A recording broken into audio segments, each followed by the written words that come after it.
The International Court of Justice on Friday will be handing out its landmark ruling in the case of genocide that has been brought against the state of Israel for its brutal assault that is ongoing in the Gaza Strip.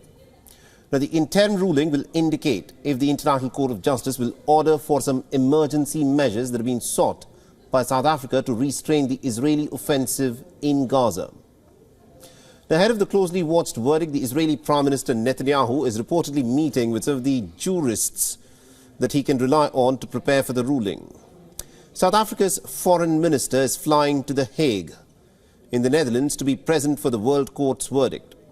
Now, Pretoria, remember, has filed the case accusing the state of Israel of violating its obligations under the 1948 Genocide Convention in the context of its war in the Gaza Strip, in which over 25,000 Palestinians have been killed, including over 11,000 Palestinian children. Now, for its part, Israel has dismissed the allegations of genocide that have been leveled against it as grossly distorted, claiming that it has a right to defend itself and that it is targeting only Hamas militants. And earlier this month, in 2 days of hearing that were watched by millions of people worldwide, South Africa had asked the ICJ to order for some emergency suspension of Israel's offensive in the Gaza Strip.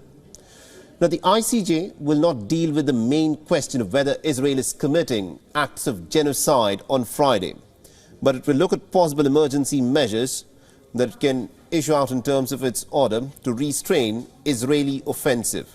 And this will be an interim step while the ICJ looks at the full case that could take several years. And our correspondent Calden Ongo has been tracking the story very closely for us from Johannesburg and has sent us this report. Listen in. Once again, all eyes will be on International Court of Justice on Friday as the world awaits in anticipation the court's ruling on South Africa's application for a provisional measure to be put in place in Gaza. Experts say there is pressure on ICJ to rule on the requested measures. South Africa is requesting 9 provisional measures to be brought into effect, most notably that Israel suspend any military operations in or against Gaza. Amid the anticipation for the court's ruling, most people are asking if this verdict will change the course for Israel-Hamas war.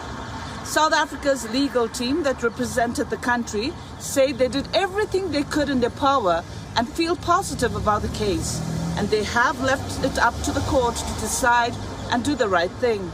The Minister of International Relations and Corporations, Dr. Naledi Pandor, will represent the country in Hague as the court will be delivering its judgment. This is Calden Ongo from Johannesburg, South Africa for WION World is One. WION is now available in your country. Download the app now and get all the news on the move.